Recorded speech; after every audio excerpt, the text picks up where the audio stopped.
ഓരോ പാറ കഷ്ണത്തിനകത്തും ഒരു ശില്പമുണ്ട്. അത് കണ്ടെത്തുക എന്നതാണ് ശില്പിയുടെ ദൗത്യം. സ്വന്തം കഴിവിലുള്ള വിശ്വാസമാണ് വിജയത്തിലേക്കുള്ള ആദ്യ ചുവട്.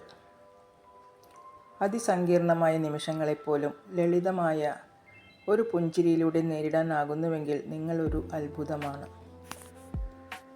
താഴ്ന്ന പടിയിൽ നിന്ന് ലക്ഷ്യത്തിലേക്ക് പല മാർഗങ്ങൾ ഉണ്ടാകും. അതിനാൽ നിരാശയെ ജീവിതത്തിൽ നിന്നും അകറ്റി നിർത്തുക. നിരാശയുടെ സന്താനമാണ് ടെൻഷൻ. വിശ്വാസത്തിൻ്റെ ഇന്ധനം കൊണ്ട് മനസ്സിൽ ചാർജ് നിറയ്ക്കുക. നിഷ്ക്രിയമായ ശരീരവും നിഷ്ക്രിയമായ മനസ്സും സൃഷ്ടിക്കുന്ന ശൂന്യതയുടെ ഇരിപ്പിടത്തിലേക്ക് നിരാശ കയറിയിരിക്കുന്നു. ഒരുപാട് സ്നേഹത്തോടെ ഏവർക്കും ശുഭരാത്രി. Good night.